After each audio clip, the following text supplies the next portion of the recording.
നമ്മുടെ പുതിയൊരു വീഡിയോയിലേക്ക് എല്ലാവർക്കും സ്വാഗതം. അപ്പോൾ ഇന്നത്തെ നമ്മുടെ വീഡിയോ കുറേ പേര് വെയിറ്റ് ചെയ്തിട്ടുള്ള ഒരു വീഡിയോ ആണ്. അപ്പോൾ ഞാൻ പ്രത്യേകിച്ച് എടുത്ത് പറയേണ്ട കാര്യമില്ല, കുറച്ച് പേരുടെ ഡൗട്ടൊക്കെ ക്ലിയർ ചെയ്യാൻ വേണ്ടിയിട്ടാണ് ഞാൻ ഇങ്ങനെ ഒരു വീഡിയോ ചെയ്യുന്നത്. അപ്പോൾ കുറേ നാളായിട്ട് ഈ ഒരു വീഡിയോ ചെയ്യണമെന്ന് ഞാൻ വിചാരിക്കുന്നു. പക്ഷെ കുറച്ചൊക്കെ തിരക്കാണ്, പിന്നെ കുറച്ചൊക്കെ എൻ്റെ മടി കാരണം മാറ്റി വെച്ചിട്ട് ഞാൻ ഇപ്പോഴാണ് ഈ ഒരു വീഡിയോ ചെയ്യുന്നത്. അപ്പോൾ ഞാൻ പറഞ്ഞ അങ്ങനെ ലാഗ് എടുപ്പിക്കണില്ല, കാരണം എനിക്കിങ്ങനെ വലിച്ചു നീട്ടി പറയാനായിട്ട് തീരെ താല്പര്യമില്ല. എനിക്ക് പെട്ടെന്ന് പരിപാടി കഴിയണം. എൻ്റെ ഷോർട്സ് കാണുന്നവർക്ക് അറിയാം, ഞാൻ അങ്ങനെ വലിച്ചു നീട്ടി പറയാറില്ല, എനിക്കിങ്ങനെ ശരപടയെന്ന് പരിപാടി കഴിയണം. അപ്പോൾ നമുക്ക് നേരെ നമ്മുടെ വീഡിയോയിലോട്ട് പോവാം. അപ്പോൾ കണ്ണൻ ഇനി ദുബായിലോട്ട് പോകണില്ല എന്നുള്ളൊരു ക്വസ്റ്റ്യന് ഇനി പോകണ്ടാവില്ല മിക്കതും. കാരണം എന്ന് വെച്ച് കഴിഞ്ഞാൽ ഞങ്ങൾക്ക് കുറേ കടങ്ങളൊക്കെ ഉണ്ടായിരുന്നു. അപ്പോൾ ആ ഒരു സമയത്താണ്, അതായത് ആ കടങ്ങൾ വന്ന സമയത്ത് ഇങ്ങനെ സൂയിസൈഡ് എന്നുള്ളൊരു പോയിന്റ് എത്തി നിൽക്കുന്ന സമയത്താണ് കണ്ണനെ ദുബായിലോട്ട് വിളിക്കുന്നത്. അപ്പോൾ അന്നെന്ന് വെച്ചാൽ നമുക്ക് അത്രയും എന്താ പറയുക, ഒരു കച്ചിത്തുരുമ്പായിരുന്നു ഈ ദുബായ് എന്ന് പറയുന്നത്. അപ്പോൾ ആൾ പോയി. അന്ന് എനിക്ക് യൂട്യൂബ് ചാനലൊന്നും ഇല്ല കേട്ടോ. അത് കഴിഞ്ഞിട്ട് ഞാൻ ആൾ പോയപ്പോൾ എന്താ പറയുക, ഭയങ്കര മൂഡ് ഓഫും കാര്യങ്ങളും. കാരണം എന്താണെന്ന് വെച്ച് കഴിഞ്ഞാൽ കുറച്ച് പ്രശ്നങ്ങളൊക്കെ ഉണ്ട്. അപ്പോൾ അത് കാരണം അതൊന്നും ചേഞ്ച് ആവാൻ വേണ്ടിയിട്ടാണ് ഞാൻ എൻ്റേതായ രീതിയിൽ യൂട്യൂബിലോട്ട് അങ്ങനെ കടന്നു വന്നത്. അത് ആ ഒരു ആഫ്റ്റർ മാരേജ് ലൈഫ് സ്റ്റോറി വേണമെന്നുള്ളത് നിങ്ങൾ പറയട്ടെ. കാരണം ഞങ്ങൾ അത്രയും കടത്തിൽ നിന്ന് എങ്ങനെയാണ് ഇങ്ങനെ വന്നതെന്നുള്ളതിൻ്റെ ഒരു സ്റ്റോറി കേട്ട് കഴിഞ്ഞാൽ നിങ്ങളിൽ പലർക്കും മേ ബി അതൊരു മോട്ടീവ് ആയേക്കാം. അപ്പം അതുകൊണ്ട് അത് വേണമെന്നുണ്ടെങ്കിൽ പറഞ്ഞോ, ഞാൻ പറഞ്ഞുതരാം. എന്ന് വെച്ച് ഞങ്ങളുടെ എല്ലാ കഥയല്ല, കുറച്ച് എങ്ങനെ കടത്തിലേക്ക് ചെന്നു, അതിൽ നിന്ന് ഇങ്ങനെ പിടിച്ച് കയറി എന്നുള്ള അതൊക്കെ. അപ്പോൾ കണ്ണൻ ദുബായിലോട്ട് പോകണ്ടോ എന്നുള്ള ക്വസ്റ്റ്യന് കണ്ണൻ പോണില്ല. അതുകൊണ്ടാണ് നമ്മൾ റെൻ്റ് ഹൗസ് എടുത്തത്. ഞാൻ കല്യാണം കഴിഞ്ഞിട്ട് കണ്ണൻ്റെ വീട്ടിൽ അങ്ങനെ അധികം നിന്നിട്ടില്ല കേട്ടോ. ഒരു 1-2 കൊല്ലമൊക്കെ നിന്നിട്ടുണ്ടാവും. അത് കഴിഞ്ഞിട്ട് പിന്നെ കണ്ണൻ ദുബായിലായിരുന്നു. ഇപ്പം ഞങ്ങളുടെ കല്യാണം കഴിഞ്ഞിട്ട് 6ാമത്തെ കൊല്ലമാണ് വരാൻ പോണത്. അപ്പോൾ കുക്കുന് 5 വയസ്സായി. അപ്പോൾ ഒരു 1-2 കൊല്ലമൊക്കെ ഞാൻ അവിടെ നിന്നിട്ടുള്ളൂ. കണ്ണുള്ള സമയത്ത് മാത്രം ഞാൻ അങ്ങനെ നിന്നിട്ടുള്ളൂ, അല്ലാത്ത സമയത്തൊന്നും ഞാൻ നിന്നിട്ടില്ല. ഞാൻ സത്യസന്ധമായിട്ടുള്ള കാര്യം തന്നെയാണ് പറയുന്നത് കേട്ടോ. അപ്പോൾ അതെന്താണെന്ന് ചോദിച്ചു കഴിഞ്ഞാൽ എനിക്ക് ആ ഒരു പ്രശ്നം എടുത്ത് പറയാനായിട്ട് താല്പര്യമില്ല. പ്രശ്നം എന്ന് പറയാനായിട്ട് പറ്റില്ല കേട്ടോ. സത്യം പറഞ്ഞു കഴിഞ്ഞാൽ അത് അവരെന്നെ കുറ്റപ്പെടുത്താനും പറ്റില്ല, എന്നെയും കുറ്റപ്പെടുത്താനായിട്ട് പറ്റില്ല. കാരണം 2 പേരുടെ ഭാഗത്തും അവരുടെ ഭാഗത്തു നിന്ന് ചിന്തിക്കുമ്പോൾ അതിൽ ശരികളുണ്ട്, എൻ്റെ ഭാഗത്തു നിന്ന് ചിന്തിക്കുമ്പോൾ ഒട്ടും ആക്സെപ്റ്റ് ചെയ്യാൻ പറ്റാത്ത ഒരു ലൈഫ്. നമ്മളങ്ങനെ കടിച്ചു നോക്കിയാൽ നമുക്ക് അവിടെ നിൽക്കാനായിട്ട് പറ്റില്ല സത്യം പറഞ്ഞു കഴിഞ്ഞാൽ. അപ്പോൾ അതെന്താണെന്നുള്ളത് പറയാത്തതിൻ്റെ മെയിൻ റീസൺ, അവർക്ക് യൂട്യൂബ് ചാനലോ അല്ലെങ്കിൽ ഇൻസ്റ്റയോ അല്ലെങ്കിൽ ഒന്നുമില്ല. അപ്പോൾ നിങ്ങൾ എൻ്റെ ഭാഗം മാത്രമേ കേൾക്കുന്നുണ്ടാവുള്ളൂ, അവരുടെ ഭാഗം കേൾക്കുന്നുണ്ടാവില്ല. അപ്പോൾ എനിക്ക് എന്ത് വേണമെങ്കിൽ വിളിച്ച് പറയാമെന്നുള്ള രീതി അത് ശരിയല്ലല്ലോ. അപ്പോൾ അതുകൊണ്ടാണ് ഞാനത് പറയാത്തത്. അവിടെ എനിക്ക് എന്താ പറയുക, തല്ലൂട്ടോ വഴക്കോ ഒന്നുമില്ല. പക്ഷേങ്കിൽ നമുക്കവിടെ ഇങ്ങനെ നിൽക്കാനായിട്ട് പറ്റില്ല. അതിനൊരു റീസൺ ഉണ്ട്, പക്ഷെ അതെനിക്ക് പറയാനായിട്ട് താല്പര്യമില്ല. ഓക്കെ, അപ്പോൾ എന്താ പറയുക, നമുക്കത് അക്സെപ്റ്റ് ചെയ്ത് പോകാനായിട്ട് നമുക്ക് അത്രയും പറ്റില്ല. കാരണം ഒരുപാട് ഒരു 4 ചുമരിൻ്റെ ഉള്ളിൽ മാത്രം നിങ്ങൾ ഇപ്പം എന്നെ പുറത്ത് പോയി കുറേ പേര് അറിയാം, കുക്കുവിൻ്റെ അമ്മയല്ലേ വിനീതല്ലേ എന്നൊക്കെ ചോദിക്കുന്നുണ്ടെങ്കിലും കുറച്ച് നാൾ മുന്നേ ഒരു 4 ചുമരിൻ്റെ ഉള്ളിൽ മാത്രം ഒതുങ്ങിയൊരു ലൈഫ് എനിക്ക് ഉണ്ടായിരുന്നു. കാരണം അത്രയ്ക്ക് ഞാൻ പെട്ടുപോയി എന്ന് വിചാരിച്ച ഒരു ലൈഫ് ഇനി എന്താ പറയുക, ഇനി എന്താ പറയുക, എൻ്റെ പഴയ ലൈഫ് എനിക്ക് പഴയ രീതിയിൽ ചിരിച്ചു കളിക്കാൻ പറ്റില്ല എന്നൊക്കെ വിചാരിച്ച് അങ്ങനെ ഇരുന്നൊരു ലൈഫുണ്ട്. അതുപോലെ തന്നെ ഒരുപാട് ഭക്ഷണം കഴിക്കാതെ ഇരുന്നിട്ടില്ല. ഭക്ഷണം തരാത്തതുകൊണ്ടല്ല, പക്ഷെ എനിക്ക് അവിടെ കഴിക്കാൻ പറ്റാത്ത സിറ്റുവേഷൻസ് ഉണ്ടായിട്ട് അങ്ങനെ കഴിക്കാതെ കിടന്ന കുറച്ച് സംഭവങ്ങളുണ്ട്. പക്ഷെ അത് അവരെ സംബന്ധിച്ച് അവരെ കുറ്റം പറയാൻ പറ്റില്ല, അവർക്കും അങ്ങനെ ആയിപ്പോയി. അപ്പം അതാണ് ഒരു കണ്ണൻ്റെ വീട്ടിലെ ഒരു ഏകദേശം ഒരു ഐഡിയ ഞാൻ തന്നതാണ്. അല്ലാണ്ട് പെട്ടെന്ന് ഞാൻ പറഞ്ഞു കഴിഞ്ഞാൽ നിങ്ങൾക്ക് മനസ്സിലാവില്ല. അപ്പോൾ അതുകൊണ്ടാണ് ഞാൻ ഇങ്ങനൊരു ഐഡിയ തന്നിട്ടാ, ഒരു എന്താ പറയുക, ഒരു ബേസ്. ഓക്കെ, അപ്പം അതുകൊണ്ടാണ് കണ്ണൻ്റെ വീട്ടിൽ നിൽക്കാത്തത്. കുറേ തവണ കരഞ്ഞ് തല്ലൂടി മീൻസ് കരഞ്ഞ് എനിക്ക് ഒട്ടും നിൽക്കാൻ പറ്റാതെ ഞാൻ എൻ്റെ വീട്ടിലേക്ക് വന്നിട്ടുണ്ട്. പിന്നെ അച്ഛനും അമ്മയൊക്കെ പോയി ഒത്തുതീർപ്പാക്കി അങ്ങനെയൊക്കെ പ്രശ്നം കുറേ പരിഹരിച്ചിട്ടുണ്ട്. പക്ഷേ എങ്കിലും പിന്നെയും സെയിം സംഭവം തന്നെ വന്നുകൊണ്ടിരിക്കുമ്പോൾ നമുക്കവിടെ നമ്മളെന്തിനാണ് നമുക്കാകെ ഒരു ലൈഫുള്ളൂ. അപ്പോൾ എത്ര നാൾ നമ്മൾ ജീവിക്കുമെന്നും അറിയില്ല. അപ്പോൾ എന്തിനാണ് നമ്മളവിടെ ഇങ്ങനെ കടിച്ചു തൂങ്ങി നിൽക്കണത്?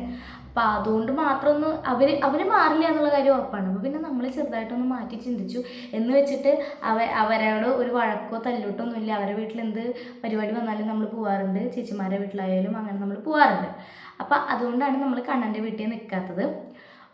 പിന്നെ എൻ്റെ വീട്ടിൽ എന്തുകൊണ്ട് നിന്നൂടെ, അവിടെ ഞാനും അനിയത്തിയും 2 പെൺമക്കളാണ് എൻ്റെ അച്ഛനമ്മയ്ക്ക്. അപ്പോൾ അതുകൊണ്ട് അനിയത്തി ഓൾറെഡി കല്യാണം കഴിഞ്ഞ് പോയി, അപ്പോൾ ഞാൻ മാത്രമേ ഉള്ളൂ. അപ്പോൾ എനിക്ക് അവിടെ നിന്നൂടെ എന്ന് കുറേ പേര് ചോദിച്ചു.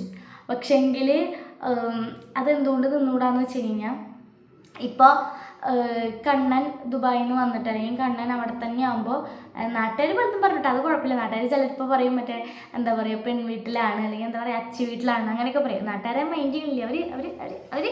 അവർ വേണ്ട, സത്യം പറഞ്ഞാൽ അത് വേണ്ട. അവരെന്താ ചിന്തിച്ചോട്ടെ. കാരണം അവർ ഇന്ന് നമ്മളെ പറ്റി പറഞ്ഞാൽ നാളെ വേറെ ആൾക്കാരെ പറ്റി പറയും, മറ്റന്നാൾ വേറെ ആൾക്കാരെ പറ്റി പറയും. അവരുടെ ഒരു കാര്യം നമ്മുടെ അടുത്തിട്ട് പറയൂല. അപ്പം അതുകൊണ്ട് അവരെ പറ്റി നമ്മൾ ചിന്തിക്കണേ ഇല്ല. പക്ഷെ എങ്കിൽ ഞാൻ കണ്ണനെ പറ്റിയിട്ടാണ് ചിന്തിച്ചത്. എൻ്റെ അമ്മ ഒരുപാട് തവണ പറഞ്ഞതാണ് അവിടെ നിന്നൂടെ അല്ലെങ്കിൽ അതിൻ്റെ മുകളിൽ ഒരു നിലയും കൂടി കയറ്റിക്കൂടെ, നിങ്ങൾക്ക് പൈസ ഉണ്ടെങ്കിൽ അവിടെ കയറ്റിക്കോ, നിങ്ങൾ മുകളിൽ നിന്നു ഞങ്ങൾ താഴെ നിന്നുകൊണ്ട് അങ്ങനെ പറഞ്ഞതാണ്. പക്ഷെ എങ്കിൽ നമുക്കൊരാഗ്രഹം ഉണ്ടാവില്ല നമ്മുടെ പൈസ അധ്വാനിച്ച് നമുക്ക് സ്വന്തമായിട്ടൊരു വീട് വെക്കണം, അങ്ങനെയുണ്ട്. അതുപോലെ തന്നെ കണ്ണെന്ന് വെച്ച് കഴിഞ്ഞാൽ എപ്പോഴും ഒരു എന്താ പറയുക ആളുടെ വീട്ടിൽ ചെയ്യണ സ്വാതന്ത്ര്യം നമ്മുടെ വീട്ടിൽ എത്ര പറഞ്ഞാലും ഇപ്പോൾ ഞാനൊരു എക്സാമ്പിൾ പറയാം. ഇപ്പോൾ നമ്മൾ കല്യാണം കഴിഞ്ഞിട്ട് ഭർത്താവിനെ നമ്മുടെ വീട്ടിലേക്ക് കൊണ്ടുവരുമ്പോൾ അവർ കുറച്ച് നേരമല്ലേ ഇരിക്കുള്ളൂ. കുറച്ച് കഴിഞ്ഞ് കഴിഞ്ഞാൽ പിന്നെ അവർക്ക് എന്താ പറയുക ഭക്ഷണം കഴിക്കാൻ വേണ്ടി മാത്രം റൂമിൻ്റെ ഉള്ളിൽ നിന്ന് പുറത്തേക്ക് വരണം, ആ ഒരു ഇതാവും. പിന്നെ അവരുടെ വീട്ടിൽ ഇരിക്കണമെന്തിയോ അല്ലെങ്കിൽ ടി വി കാണണമെന്തിയോ അല്ലെങ്കിൽ എന്താ പറയുക ആ ഒരു സ്വാതന്ത്ര്യം അവർക്ക് അവിടെ ഉണ്ടാവില്ല എത്ര പറഞ്ഞാലും. ഒരു എന്താ പറയുക ഒരു വിരുന്നുകാരൻ്റെ പോലെ എപ്പോഴും ഇങ്ങനെ ഇരിക്കണം. പിന്നെ കാലം കഴിയും തോറും എന്താ പറയുക അതൊരു ഇഷ്ടം ഉണ്ടാവില്ല എത്ര പറഞ്ഞാലും. നമുക്ക് വേണ്ടി നിൽക്കുമായിരിക്കും, പക്ഷേങ്കിൽ അവരുടെ ഉള്ളിൽ ആ ഒരു ഇഷ്ടം ഉണ്ടാവില്ല. അപ്പോൾ അതുകൊണ്ടാണ് നമ്മൾ റെൻറ്റിന് പോകാമെന്ന് വിചാരിച്ചത്. അതായത് രണ്ട് കൂട്ടരുടെ അടുത്തും നിൽക്കണ്ട എങ്കിലും രണ്ട് കൂട്ടരുടെ അടുത്തും കോണ്ടാക്റ്റ് ഉണ്ട്.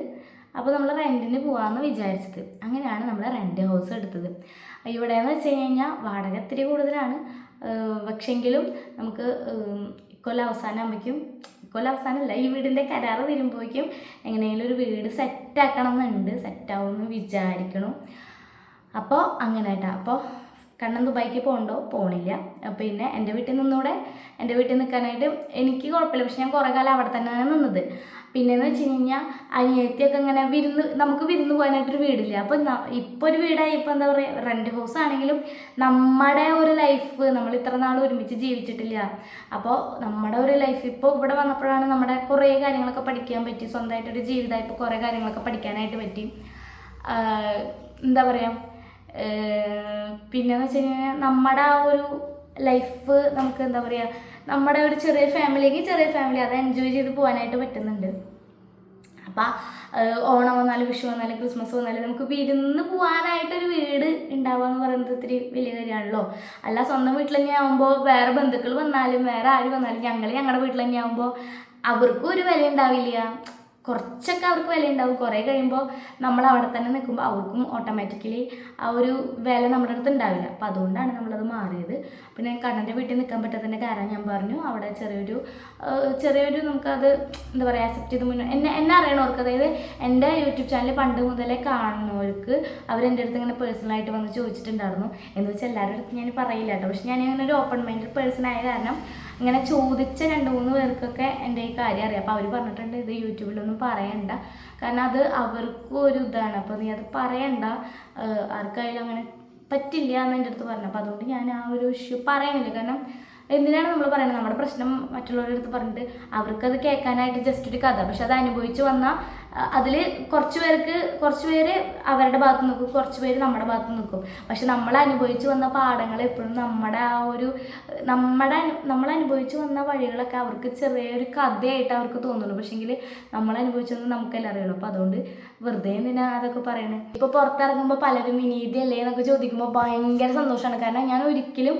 വിചാരിച്ചിട്ടില്ല ഇങ്ങനെ ഒരു നിലയിൽ എത്തിപ്പെടും, അല്ലെങ്കിൽ എൻ്റെ കടങ്ങളിൽ മിക്കതും വീട്ടാനായിട്ട് എനിക്കിങ്ങനെ യൂട്യൂബ് ഒരു ഹെൽപ്ഫുള്ളാവും, അല്ലെങ്കിൽ അങ്ങനെ ഞാൻ ഒട്ടും പ്രതീക്ഷിച്ചിട്ടില്ല. ഒരു കാലത്ത് യൂട്യൂബിലേക്ക് ഇറങ്ങണം എന്ന് വിചാരിച്ചൊരു വ്യക്തിയാണ് ഞാൻ. എൻ്റെ യൂട്യൂബ് സ്റ്റോറിയിൽ ഇതൊക്കെ പറയാട്ടോ, അതായിരിക്കും ഇത്രയും കൂടി നല്ലത്. കാരണം എന്താണെന്ന് വെച്ച് കഴിഞ്ഞാൽ ഞാൻ ഇങ്ങനെ എത്തിപ്പെട്ടെന്ന് ആലോചിക്കുമ്പോൾ എനിക്ക് തന്നെ ചില നേരത്ത് സങ്കടമാവാറുണ്ട്. അത് അമ്മ എന്നെ ഇടയ്ക്ക് പറയും, നീ ഈ യൂട്യൂബ് ഇല്ലായിരുന്നെങ്കിൽ സത്യം പറഞ്ഞാൽ നീ വല്ല ട്രെയിനിൻ്റെ അടിയിലോ അല്ലെങ്കിൽ വല്ല കുളത്തുനിന്നൊക്കെ കിട്ടിയേനെ. കാരണം നമ്മൾ സൂയിസൈഡ് ചെയ്യാൻ പോയ ആൾക്കാരാണ്. അപ്പോൾ പറഞ്ഞാൽ ആരും വിശ്വസിക്കില്ല. കാരണം അത് എങ്ങനെയാണ് ഇങ്ങനെ എത്തി ഈ തലവിധി എന്നൊക്കെ പറയില്ല, സത്യം കേട്ടോ. കാരണം എങ്ങനെയൊക്കെയോ റൊട്ടേറ്റ് ചെയ്ത് ഇവിടെ എത്തിയെന്നുണ്ടെങ്കിൽ എനിക്കങ്ങനെ എത്താൻ പറ്റുമെങ്കിൽ നിങ്ങൾക്കും പറ്റും. അപ്പം ഞാനത് എൻ്റെ യൂട്യൂബ് സ്റ്റോറിയിൽ അല്ലെങ്കിൽ അങ്ങനെ എന്തെങ്കിലുമൊക്കെ ഒരു ഇതായിട്ട് പറയാം. കാരണം അത്രയ്ക്കും ഒരു ഒരു 10 രൂപയ്ക്ക് വരെ തെണ്ടി നടന്നൊരു സമയമുണ്ട്. 10 രൂപയ്ക്ക് വരെ തണ്ടണമെങ്കിൽ എത്രത്തോളം ഇതായിട്ടുണ്ട് നിങ്ങൾ ആലോചിക്കണം. അപ്പോൾ അത് ഞാൻ പറയാം, അത് ഞാൻ പിന്നെ വേറെ ഇതിൽ പറയും. കാരണം ഇത് ഓൾറെഡി എനിക്ക് തോന്നുന്നു 10 മിനിറ്റിന് മേലെ ആയിട്ടുണ്ട്. അപ്പോൾ അത് കൂടുതലായിട്ട് നിങ്ങൾക്ക് ലാഗ് അടിപ്പിക്കും. അപ്പോൾ അതുകൊണ്ടാണ് ഞാനത് പറയാത്തത്. അപ്പോൾ നിങ്ങളുടെ ഡൗട്ടൊക്കെ തീർന്നെന്ന് വിചാരിക്കുന്നു. ഞാൻ എന്തെങ്കിലുമൊക്കെ അറിയാണ്ടെങ്കിൽ കമൻറ്റ് ബോക്സിൽ പറഞ്ഞാൽ മതി. പക്ഷേ എങ്കിൽ പേഴ്സണലായിട്ടുള്ളൊന്നും ചോദിക്കരുത്. അതായത് എന്താണ് ആ കാരണം എടുത്ത് പറയുക, അങ്ങനത്തെ പരിപാടിയൊന്നും ചോദിക്കരുത്. ഞാൻ ഓൾറൗണ്ട്, അതായത് ഒരു ബേസ് തന്നിട്ട് എന്താ പറയുക, നമ്മുടെ ചാനൽ ആദ്യമായിട്ട് കാണുകയാണെന്നുണ്ടെങ്കിൽ വീഡിയോസൊക്കെ കണ്ട് ഇഷ്ടപ്പെടുകയാണെങ്കിൽ സബ്സ്ക്രൈബ് ചെയ്യുക. പിന്നെ ഇതുവരെ സബ്സ്ക്രൈബ് ചെയ്യാതിരിക്കുന്നവർ ആരെങ്കിലും ഉണ്ടെങ്കിൽ ജസ്റ്റ് ഒന്ന് സബ്സ്ക്രൈബ് ചെയ്യുക. പിന്നെ ലോങ് വീഡിയോസ് ഇടാൻ കുറേ പേര് പറയാറുണ്ട്, ഡേ ഇൻ മൈ ലൈഫൊക്കെ ഞാൻ ഇടാം. ഒന്നാമത് മടിയാണ്. പിന്നെന്താ, വീഡിയോ ഇഷ്ടമായി ലൈക്ക് ചെയ്യുക, ഇഷ്ടമായില്ലെങ്കിൽ ഡിസ്ലൈക്ക് ചെയ്യുക. അപ്പോൾ ഇത്രയേ ഉള്ളൂ. ടാറ്റാ.